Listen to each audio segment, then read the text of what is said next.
नमस्कार साथियों। राजस्थान में 50 जिले हो जाने के बाद राजस्थान के लोक देवता रामदेव जी से संबंधित क्या परिवर्तन हुए हैं उन्हें आज हम देखेंगे। लेकिन उससे पहले शॉर्ट में रामदेव जी के बारे में मैं आपको समझाता हूँ, आप जरा गौर करेंगे। रामदेव जी साथियों याद रखेंगे कृष्ण के अवतार है और पूछा जाए किनके वंशज हैं तो अर्जुन के वंशज हैं। इनकी माता का नाम मेणा दे और पिता का नाम अजमल जी है। भाई वीरम देव हैं और वीरम देव जी को भी आप याद रख सकते हैं कि ये बलराम के अवतार है। साथियों याद रखेंगे इनकी बहनों के नाम सुगना बाई और लाछा बाई है। इनकी धर्म बहन है डाली बाई जो मेघवाल जाति की थी। और साथ ही याद रखेंगे बाबा ने बचपन से ही से अपनी बहन बना करके रख लिया था, इसलिए मेघवाल जाति के तमाम भक्त बाबा के रिखिया कहलाए। आप ध्यान रखेंगे मेघवाल जाति के भक्तों को क्या कहेंगे? रिखिया कहेंगे। क्यों कहेंगे? क्योंकि इन्होंने डाली बाई को अपनी बहन बना करके रख लिया था। इनके गुरु का नाम योगी बालीनाथ है और इनकी समाधि जो बन रखी है वो मसूरिया पहाड़ी जोधपुर पे स्थित है। इनका जन्म उड़ू काश्मीर शिव तहसील बाड़मेर के अंदर 14वीं शताब्दी में होता है। इनकी पत्नी का नाम नेतल दे है और इनका घोड़ा लीला है। साथियों यहाँ पर भी काफी कंफ्यूज रहता है कि इनके घोड़े का रंग कैसा होगा, तो यहाँ पर लीला जो शब्द है ये हरा रंग के लिए प्रयोग किया गया है। ग्रामीण भाषा में, गांव की भाषा में हरे को लीला कहा जाता है। इनके उपनामों से संबंधित चर्चा करें तो सांप्रदायिक सद्भावना के सबसे बड़े लोक देवता है, भारत के सबसे बड़े लोक देवता है। कुष्ठ निवारक लोक देवता के रूप में जाने जाते हैं और इन्हें हेजा के लोक देवता भी कहा जाता है। रूणीचारा धनी क्योंकि इन्होंने रूणीचा नगर की स्थापना की थी, तो रूणीचारा धनी। हिंदवा पीर, पीरों के पीर भी इन्हें कहा जाता है और लीलेरा अश्वार भी इन्हें कहा जाता है।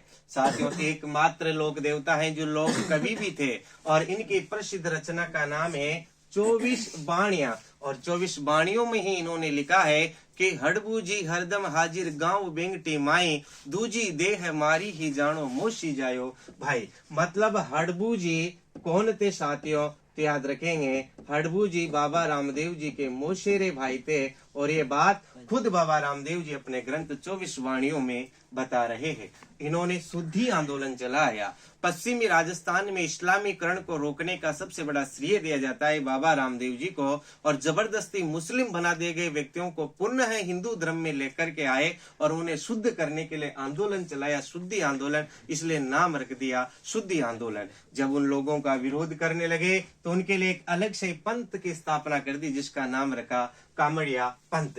इनके प्रसिद्ध भक्त हुए हैं हरजी बाटी, लखी बंजारा, रत्ना रायका। सीधा प्रश्न आता है कि रत्ना रायका का संबंध किससे है, या तीनों के नाम दे देते हैं और इनका संबंध किससे है, तो वहां पर आप याद रखेंगे। राजस्थान के सभी लोक देवताओं में सबसे लंबा लोकगीत भी किसका है? बाबा रामदेव जी का है। और याद रखेंगे इनके लोकगीत को हम ब्यावले के रूप में जानते हैं। जब रावण हत्या वाद्य यंत्र के साथ इनकी फड़ का वाचन किया जाता है तो बीच बीच में भक्त जो गीत गाते हैं उन्हें ब्यावले गीत कहते हैं।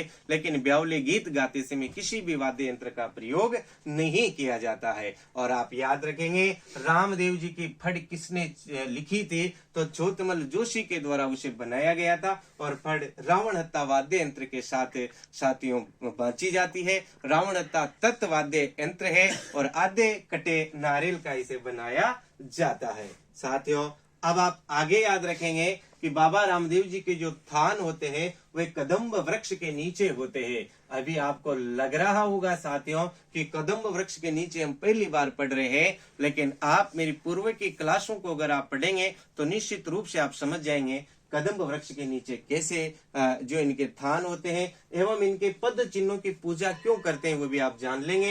इनके मंदिर में कोई मूर्ति नहीं होती है, पद चिन्हों की पूजा होती है, इसलिए बाबा रामदेव जी ने मूर्ति पूजा का विरोध किया। आप याद रखेंगे छुआछूत का भी बाबा रामदेव जी ने विरोध किया था, ये भी आप क्या रखेंगे साथियों? याद रखेंगे। इनके मंदिर पर 5 रंग की नेजा मतलब ध्वजा मतलब झंडा चढ़ाया जाता है जिसे नेजा कहते हैं। बाबा के जाने वाले भक्तों को जातरू कहते हैं और जय बाबा रे गाते जाते हैं, जो जयकारे लगाते हैं, उन्हें हम बादली के नाम से जानते हैं। इनका मंदिर राम सरोवर झील के किनारे, जो इन्होंने स्वयं ही इसका निर्माण किया था, उसके किनारे बना हुआ है। और ये रूणीचा नगर की इन्होंने स्थापना की, इसलिए इनको रूणीचारा धनी भी कहते हैं। और रूणीचा के अंदर राम सरोवर झील का निर्माण इन्होंने करवाया। वहीं पर 1931 के अंदर बीकानेर के महाराजा गंगा सिंह जी ने एक शानदार मंदिर का निर्माण करवाया। और साथियों, इनके मंदिर को कहते हैं देवरा। बाबा रामदेव जी के मंदिर को कहते हैं देवरा।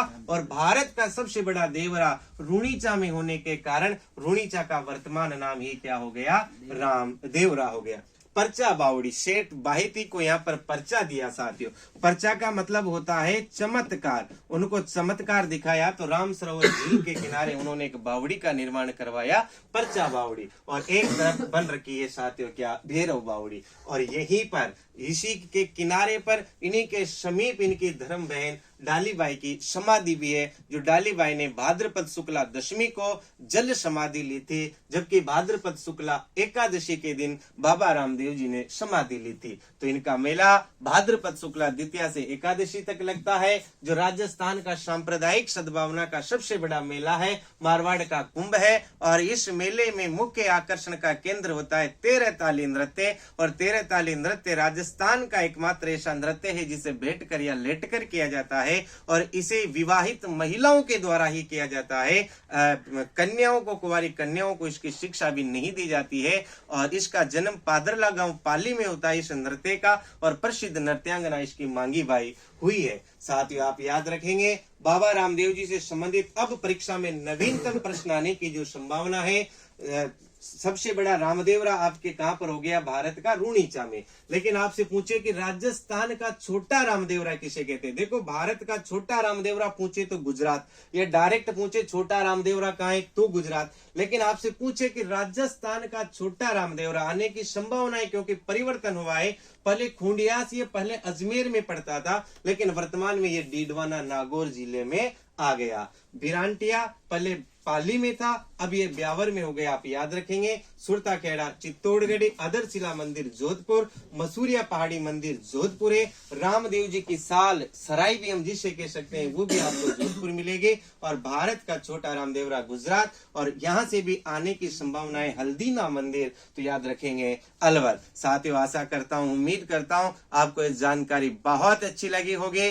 और साथियों, आप इस क्लास को, इस वीडियो को आगे भी शेयर करें, ताकि आपको नवीनतम डेली प्रतिदिन ऐसी जानकारी मिलती रहे। धन्यवाद।